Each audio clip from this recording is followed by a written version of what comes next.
BMW Rodez. C'est la superbe 205 GTI de Jean-François. Belle 323i.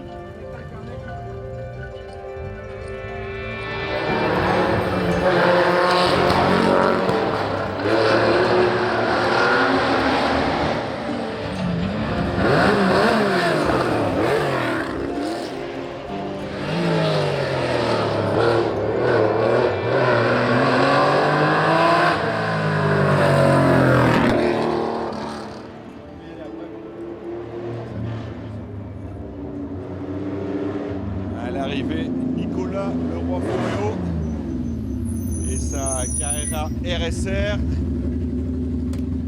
Nicolas, salut, on est en direct sur YouTube. C'était comment cette première spéciale? J'ai pas entendu la question. C'était comment cette première spéciale? Oui, c'était très roulant, assez propre, de belles trajectoires à prendre. Voilà, le copilote est un peu en retard sur les notes, mais il a sauvé la mise. Voilà, on est là et c'était assez propre et on va améliorer de jour en jour. Des routes larges en montée comme ça, c'est le terrain de jeu pour la Porsche.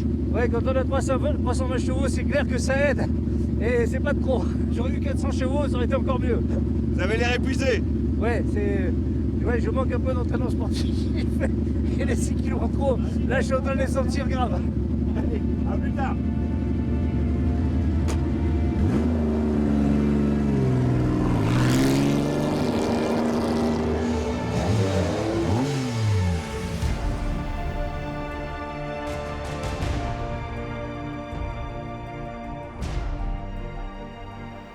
Une journée mise en jambe où il faisait chaud et donc on est en train de perdre les quelques kilos. Là, on commence à perdre les kilos, en tout cas en ce qui me concerne, j'ai en trop. Une journée un peu plus facile que prévu puisque la spéciale numéro 2 a été annulée. Donc on a commencé avec une première spéciale longue de 19 km et quelques, assez roulante en montagne, donc route qui montait, qui descendait, mais très large avec une route assez large, plutôt un bon revêtement, quelques bosses à quelques endroits bien sûr, mais quelques épingles, mais assez large aussi. Donc une première assez facile. Et puis donc on fait à peu près 40 et quelques là, tout confondu, hein, n'oublions pas. Alors celui qui fait le scratch c'est Romain Dubin, hein, quand même, X fois vainqueur des 24 heures du Mans. Donc c'est difficile d'aller chercher les premières places tout de suite, mais la route est longue et la course est longue. Et puis la numéro 3, puisque la deuxième encore une fois a été annulée, la numéro 3, une route là un peu plus étroite, mais assez rapide quand même, quelques belles épingles, quelques beaux virages, mais la voiture est super saine, elle est bien en appui, les pneus, on est parti avec des pneus l'an passé, pour autant ils approchent très bien. La voiture freine fort, elle est saine, voilà, beaucoup de plaisir. Et puis Eric était là bien dans le rythme, d'ailleurs il a commencé à perdre de la voix parce qu'il fallait qu'il hurle avec le moteur qui est quand même assez sonore. Il fallait qu'il hurle pour annoncer les notes.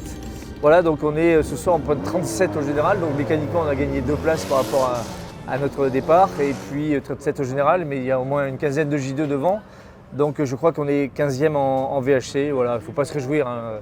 C'est déjà pas mal pour une première, et puis Eric, bon, je pense, va s'améliorer, moi je vais rentrer aussi un peu plus dans le rythme, et voilà, et puis on a encore de beaux jours devant nous, j'espère. Effectivement, il faut se remettre dans le rythme, il faut réapprendre les notes. Non, tout est compliqué, donc, mais on s'y est bien mis, comme le dit Nicolas, on a bien enchaîné. J'aurais cru qu'on aurait fait plus d'erreurs. Non, honnêtement, ça a été vite. Je croyais qu'on avait un bon rythme. Je sentais bien tu aurais cru que tu aurais fait plus d'erreurs. Oui, parce que si moi j'en fais en général, ça coûte cher. Non, là ici, ça a été vraiment très, très intéressant. Si intéressant que j'ai pas vu les 19 et les 11 km sur les 2 épreuves. Et je trouvais qu'on avait un bon rythme. Nicolas était vraiment, ça passait bien, les épingles se passaient bien. Et j'ai pas fait trop de conneries, soyons honnêtes. Ça s'est bien passé. Ça aurait pu être pire. J'espère, je croise les doigts. J'espère que sur la prochaine, de mercredi, jeudi et vendredi, ça va être pareil. Si on est pareil, non, encore mieux, il faut améliorer. On va être encore mieux. Améliorer. Là, c'est là que je viens de comprendre qu'il faut être dans le rythme du pilote. Et là, je n'y étais pas, mais par rapport à... Je comprends des choses que je ne comprenais pas il y a 4 ans. Oui, c'est mieux qu'hier, parce qu'hier, c'était Droche 4 plus à 50 mètres. Sur épingle. Milon. Sur épingle. Et à un moment, il dit, attention, épingle gauche. Alors qu'on arrivait sur une épingle droite, je lui dis non, l'épingle gauche, c'était il y a 3 virages. Voilà, mais bon, hier on a beaucoup ri. Là voilà. Aujourd'hui, ça s'est quand même beaucoup mieux passé. On n'a pas raté, honnêtement.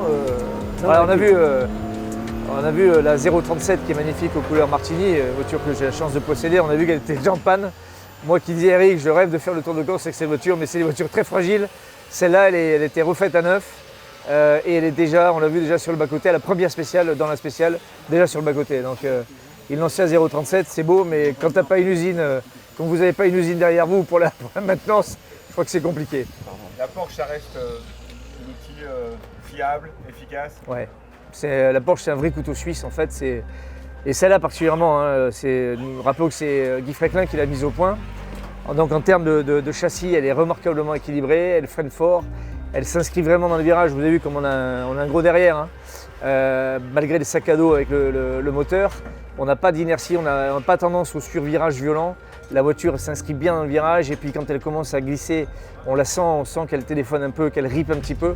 Mais il faut déjà, pour qu'elle rip, il faut déjà lui mettre quelques watts en appui dans les virages. Donc on a de la marge et cette voiture est juste super pour ici, fiable, performante et qui freine fort et saine. Voilà, et c'est important parce que n'oublions pas qu'ici, quand on sort, c'est ou le mur de rocher ou le ravin, hein. C'est au choix, à droite ou à gauche. Messieurs, dames, à votre bon cœur.